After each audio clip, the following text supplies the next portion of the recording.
Hello, friends, and welcome to the Shaman's View. I'm Alberto Villoldo, and I am a shaman with a PhD. I want to share with you today the techniques of the shaman for healing the past. The shaman's approach to repairing the past and to shedding those tragic and sorrowful tales of our childhood and of our broken loves and of our broken promises and of our broken bones. The approach of the shaman is to shed it all at once, the way that the serpent sheds her skin. Not little by little like we like to do in the West, where we shed one scale at a time, one tragic story at a time, one tearful episode of our life at a time, but to shed it all at once. And today I want to share with you how we do that, because we are called today to shed our entire past, all of those stories of humanity that have been founded around a masculine predatory mythology that has gotten us into the relationship that we have with the earth, of terrible abuse, of the kind of matricide that we're committing with our mother, with Mother Earth. And it's time that we shared all of those stories, all of those belief structures. You know, it's wonderful when I read that Joan of Arc had been anointed a saint. She had been recognized as a saint by the church, by the very same church that burnt her at the stake 800 years before, for being able to speak directly with God after leading the French armies in a victory against the English. It's time that we put all of those old stories and old paradigms into the fire. And we do it with fire, with a fire ceremony. The approach of the shaman is to first burn all of the residues from your past. Put them in the fire, all of the stories, not one at a time. And as you do that, you release the light that is bound in those tragic stories, and even in the beautiful stories, the beautiful golden stories that become golden cages that can trap us in them for a very long time. So the approach here is that you want to put them all in the fire. You can become a vessel for experience and not a collection of experiences from the past. And when you become an empty vessel for experience, then you can have a completely new experience, and not one that has been conditioned by what happened to you in your first love, or by what happened to you when mommy or daddy did not approve or disapprove of what you did. We become unconditioned beings. And when we become unconditioned beings, we become unconditional beings. We can begin to practice unconditioned love and unconditional love.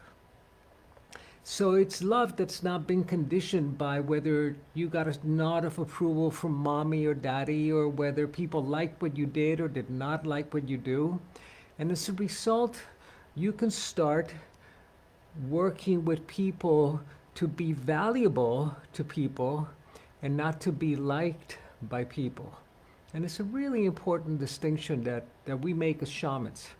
Do I want to be likable, or do I want to be valuable? And rarely do these two ever coincide with each other. The way that we do it in the shamanic traditions, and that I learned to do it as a shaman after spending years in psychotherapy. You know, one of the things that I learned in therapy, which can be very helpful, by the way, because you understand your story. But after you understand your story, and you find that you cannot transform your story by understanding it more, by exploring it more, by excavating it more, I learned that you can really not dig yourself out of a hole with a shovel, that you need to really acquire wings to fly out of whatever dark hole we have been living in. And today, all of humanity is waking up from the black hole that we've been living in. And the expense of living in that black hole, that we're asking nature to pay off this debt for us, that we're asking people of color and the poor and to maintain a unsustainable lifestyle as humanity. Today, to reinvent ourselves as humans, we need to shed all of that past. We need to shed belief structures that emerged when the world was still flat 600 years ago. We need to be able to poise ourselves to take a quantum leap to become that new human. But the first step is the serpent power. How do we call on the spirit of the serpent? That was the first one to bring us that fruit of the tree of knowledge, of wisdom, of knowing right from wrong. How do we call on her to come back to us so that we could make our way back to that second tree that we were told about as we were being cast out of the garden, that there was another tree that had the fruit of immortality, of life everlasting. Stunning. Well, this is back in our book of creation. Take a look at that on page 3, that we're being kicked out of the garden lest we also eat of that fruit of the second tree. So before we can taste that fruit, we need to shed all of the burden, all of the baggage that we have been born into, that is transmitted unconsciously from mother to children, from father to offspring, generally actually from father to son and mother to daughter. In the Amazon, they call these generational curses. And today, these are not only the traumas that run in our family, but the trauma that runs in humanity, in our inhumanity. Today, this is being exposed. Today, this is not going to be solved by a medical miracle or scientific discovery or a technological breakthrough in the next year. Today, we have come to the end of that history, and we need to put it all in the fire. I invite you to do this at home or to do it with me if you happen to have a candle with you at this time. This is a ceremony that shamans use to heal themselves from that which is too big for them to repair on their own, which is to release it to the fire. And they do it with a death arrow. They prepare a death arrow, which is a stick. Normally we do it in a big fire, in a big bonfire outdoors with 20 or 30 or 50 or 100 of us around the fire. Today we're doing it with millions of us around a virtual fire and around a sacred fire. In the death arrow we put everything that is no longer living, that is no longer sustainable, and that is no longer life-giving. And we begin by putting in those personal stories, the personal wounds, the personal hurts that we carry, the personal victories, the accomplishments, all of it, all of it. We cannot any longer only let go of the bad and hold on to the good. We need to put it all in the fire so we can have a completely new experience of what it is to be human. So a couple of weeks ago, I did a program on Xibalba. Xibalba is the Mayan prophecies of the times that we're living in right now. And I didn't mention that for the ancient Mayans, the prophets of the Mayans, that they understood that the very first humans would appear in the planet now.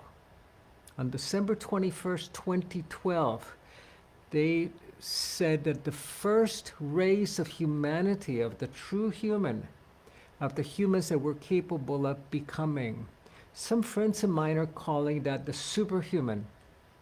Now, this is what we have been ready to emerge into. We're ready to shed our caterpillar nature to step into that butterfly. that's happened only in the last few years.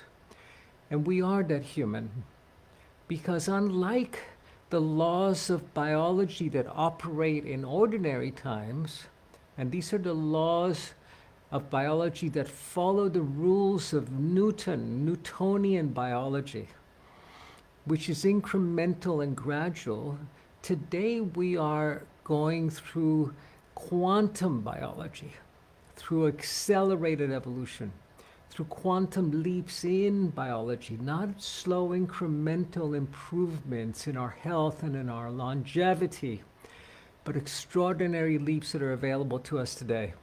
But we cannot do it by standing on top of who we have been before. We have to erase that entire history so we can discover the codes and the ethics of that new human.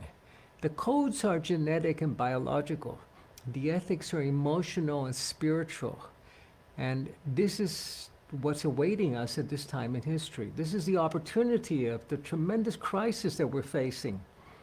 And we can prepare ourselves for that by emptying our vessel, by shedding all of that which we have claimed as the great honors and victories and accomplishments of humanity personally and collectively. It's interesting when you look at the writing of the Mayans, the only stela, the only stone documents, they're written on big pieces of stone that you find that the Mayans left behind were about the prophecy and about military victory. The military class spoke about their conquest and their victory. The religious class, the shamans, spoke about the time to come, the human beyond war, the human beyond conflict, the human beyond violence, the human beyond scarcity, where all could live in abundance, where all could live in relationship with nature, where the few did not live at the expense of the many. So I invite you to take that quantum leap today, but first we need to empty the vessel, to make ourselves empty. Rumi used to say, the great Persian poet, prepare the cup for the wine. Prepare the cup for the wine. Otherwise, the finest wine poured into a dirty cup will not do it justice. It will just taste like dirty wine again. So I invite you to put into that death arrow all of the pain, all of the hurt, all of the beauty, all of the accomplishments, all of the victories. I know you've been a great mother or a good father or a good... Put that in the fire as well. Don't cling to that either, because that definition will follow you into whatever next journey you're embarking on. Let's put it all in the fire together now. And take your time. I like to suggest to my students that they identify 3 elements. They're like 3 grappling hooks that we're putting into the snake skin so we can pull it all out at once, including a time that you were deeply hurt, a time that you felt really, really proud of what you did, that you did something very, very noble, and one person that you need to forgive or to let go of, and put them all in the fire. And do this at home. I'm doing fire ceremonies every evening, some of them for myself, some of them for my brothers and sisters, my fellow humans, that we may release all of the bondage to the past, that we may embrace that which we are becoming. And as we do so, and as we release it to the fire, we begin to be informed by our possibilities and not by our probabilities of who we have been, not by the breast conditions that run in the family or the heart conditions or the heartbreak, or the way that we age or the way that our ancestors died. We cease to become a statistic and we become an outlier in that bell curve. It's the outliers in the bell curve that will eventually become, as we're evolving, the norm. So brace yourself for this great leap that's happening. It's happening around us, and we can either be part of it or we can be an observer of it. I encourage you to take part in it, to take part in that experiment of n equal 1, of your experiment into this new human that is emerging and evolving today. And it begins with releasing it all, shedding it all. It's all going to be taken away from us anyway on the last day of our lives. Everything we own, the dog, the house, the spouse, the name, put it all into the fire today. And then you will be available for the tremendous gifts that are going to be offered to us, that are being offered to us right now. So I invite you to release it to the fire. Remember that the phoenix does not rise from the ashes until she is completely consumed. So take it to your fire, take it to the ceremony. This is the time that we have been waiting for. And we are the ones that we have been waiting for. So let's take that leap, not just for ourselves, but if there are enough of us that are ready to relinquish everything that has been precious to us, but skewed and biased and prejudiced against the earth, against others, we'll be able to take that leap as a humanity. And it's going to be challenging, but it's going to be an amazing adventure. Don't miss out on it. Thank you very much. Blessings to you, and I'll see you at the fire.